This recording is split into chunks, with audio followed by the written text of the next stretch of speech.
Now, I think another huge issue that we want to know your stance on is mass incarceration. Incarceration. One of the questions is me personally being affected by mass incarceration, right? And the problem of recidivism. Right now, 13% of the population in America is us, right? Is Black people. And 38% of the people incarcerated are Black people. So there's already a disparity there, right? Due to COVID, obviously that number came down some. It was at 2 million plus at one time. Now it's about 1.3 million. We no longer lead the world in mass incarceration. It's China now. And my question to you is, what would you do if you get into office to help quell this mass incarceration issue in America?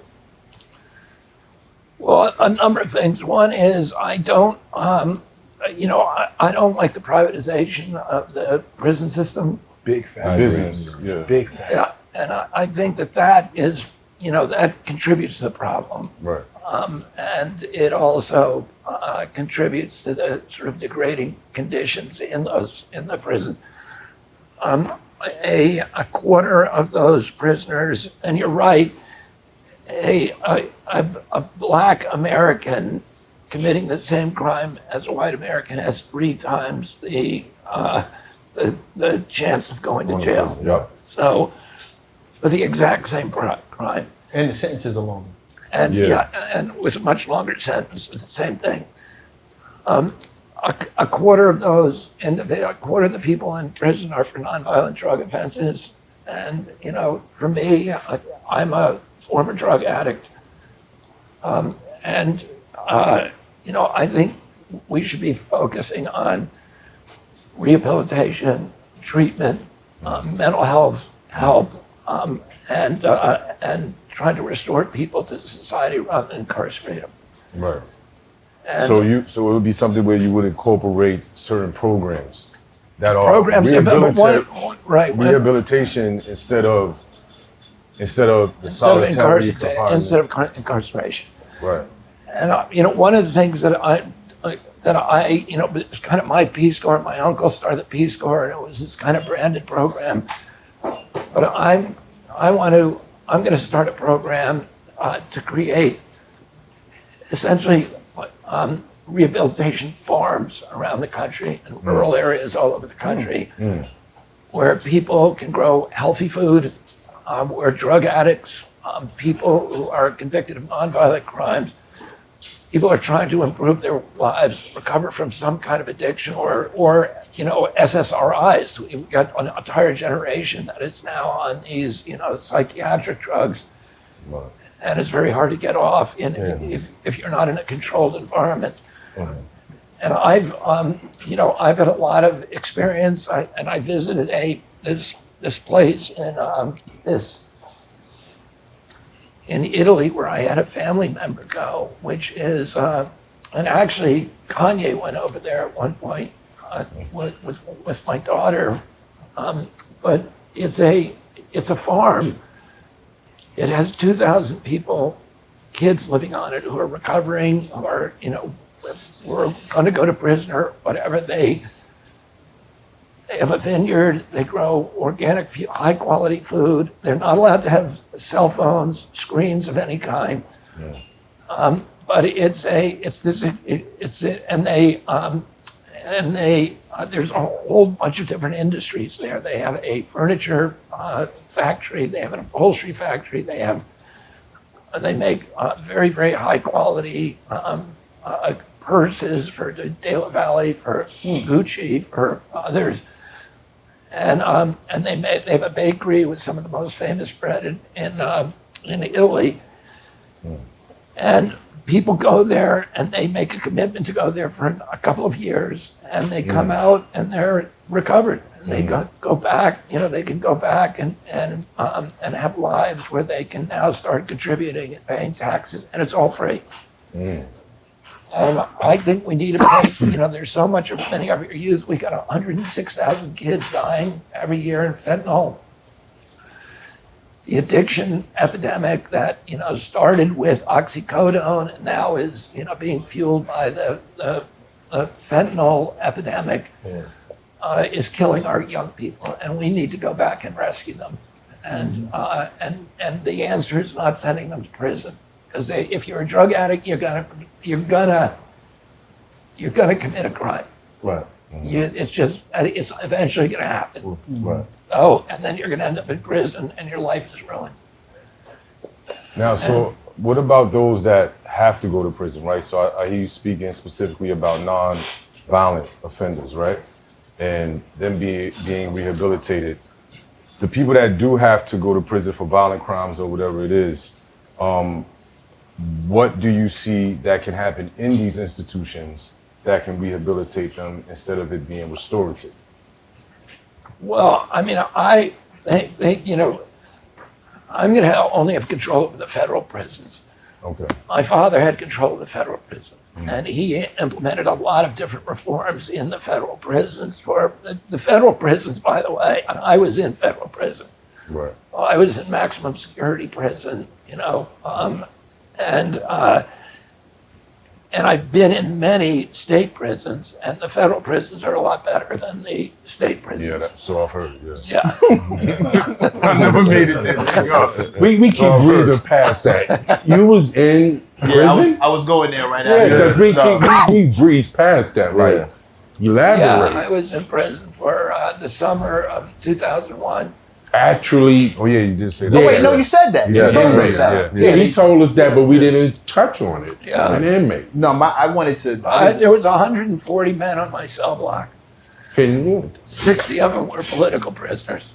I was in there, and I was in solitary confinement for 4 days, which was not fun. And then I was in population for the rest of the time, and I actually had a good time. People knew who you was. Yeah, they knew who I was. It was It's a break, right? It was the most relaxing summer. And nobody was calling me on the telephone. I didn't have to make a decision. Wow. My wife had a baby while I was in there. That's And that's a lot of work if your wife's having a baby. Yeah. But I didn't. I saw my son for the first time when they brought him to me on visiting day. I played basketball every day. I read a lot of books that I had been sitting on my shelf. You couldn't get the books. I had to tear the covers off the books because you couldn't have books on covers because people could make shivs with them. Right. Yeah, hard copy. Well, I would say you must definitely not be a part of the day, because there's no way they would have let Day stay. So you must not be a part of the day. You know what I'm saying? Because Day could make a phone call and, hold on a second. Kids, don't listen to the presidential candidate. Go to jail. It's not fun. No, it's not. Let's not put that out My there. thing, the reason why I asked you these questions, just to circle back real quick, is because I was in state prison, and I know a lot of people have been in Where state were you? prison. In New York State. I was in Fishkill. Oh, Fishkill. New York. Yeah, Big in I've New been York. in that prison many times. Really? Yeah, because To visit, were though, you? right? Yeah. I had a friend who was in there. Were you the one on the south side of the highway or the north side? I was on the north side, so it's like two Okay, jails yeah, in one. and So that's I the was up the modern hill one. and down the hill. Yeah, the old one, that old Victorian jail. That's That's still there. That's the one I've been to. I never went, but I had. When I first went to work for Riverkeeper, somebody had given us a farmhouse up in the Hudson Valley that was owned by the Department of Environmental Conservation, and they said, okay, you guys can use that as your office, but you have to fix it up. And they said, well, we'll give you some prisoners. And I was put in charge of the prisoners. The outside clearance guys. What? The outside clearance. Yeah, and so they That's what that came, there was guards there with guns, but I was telling them what to do. And one day, one of them escaped, Oh shit. and he went down to the railroad track, and then he walked all the way to Brooklyn on the railroad track. It was about 40 miles. And then his father got him and tied him to the bed, and they came back and picked him up. Disrespect. What year was this? This was like in Oh, okay. 84. All right. And I had them, I was supposed to paint a barn. But and they painted it up to about 7 feet, but they didn't want to go up on the ladder. None of them wanted to climb the ladder. So I had to paint the upper part of the barn myself. Anyway, So no, I get where you're coming so from. these But are some of your friends in Fishkill. I should visit some of them. No, these were some of your guys. They were all from. They were all from. Yeah, but I was like 2 years old when, Yeah. when you was. He's not as old as I am. Yeah, definitely not. But the reason I ask these questions, and specifically for the state institutions across the country, is because what I realized when you get your education in prison, it changes the mindset, right? I'm someone who was a recidivist who constantly went in and out most of my life, more than being out in the free world. And once I got my education, I got a bachelor's degree because it was an opportunity available to me. It changed my way of thinking. Yeah. And now, not only myself, but a plethora of men and women who do it, they're not going back. So my question to you is that something that you think you can institute as a foundation in these state prison systems in order for people to be paroled? Like, you have to get an associate's if you want to be paroled. Or Yeah, I mean, something like I that. don't know how I would do that with it. I would, well, certainly, and that's an inspiring story and really a very convincing story. And I'm certainly, and my father devoted himself to that. In fact, when he died, I have a friend who's in a 12-step program with me when I first came in, and he was a prisoner in Sing Sing in Austin. And he said that the day my father died, that they all wore, that he had been an Attica at that point. They all wore, a lot of the prisoners wore black armbands because of the care that my father had taken to try to provide those kind of opportunities to people in prisons across the country. It's something that I want to do. It clearly is cost efficient. If we're educating people and stopping recidivism, what better outcome can you have? Exactly. That, is an inspiring story. If I do get elected, I want you to, call me up and hold me to that. I'm ready to promise, lobby for that, man. Seriously, I'm ready to lobby for I'm that. going to give you my cell phone and Boy, got a job. That's right. There we go.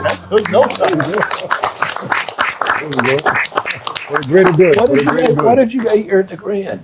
Liberal arts. I have a bachelor's But there's liberal not a arts. lot of money in that, is there? I'm not in that lane at all. But the great thing about getting an education there is because it helped me with critical analysis skills. It helped me be a better writer. It helped me see things way differently in the free world and inside. It helped me build amazing businesses.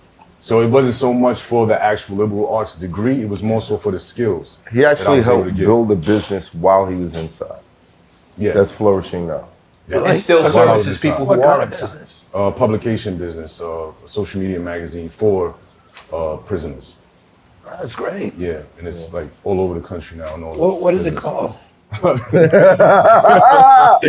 you gotta tell. It's called YKTV magazine. IKTV. It's an Yes. acronym for You Know the Know the Vibes. Vibes. You know Yeah. the vibes. I was there. Yeah. But that's what it's called, and it's an informational tool for incarcerated individuals to stay in tune with the times, learn about laws that are changing, look at some girls too. Comedy, exclusive interviews, a lot of stuff that comes from. I've been on the cover. Yeah, he's been on the cover. A lot of the guests that come here, we take those interviews, we put them in the magazine, so that way they can be informed on what's going on with some of their favorite celebrities and politicians. I've advertised in it. It's great. It's hot for trapper turn smack rapper. Only smack rapper that you know is smack rappers. Got bars I can hang with the backpackers. Trap star, I don't hang with the backpackers. I'm in the hood with the work you heard. Making fiends leave earth you heard. Got your baby mama thirst you heard. Feel the flow, nigga, throw it in reverse. This the wave you need to surf you heard.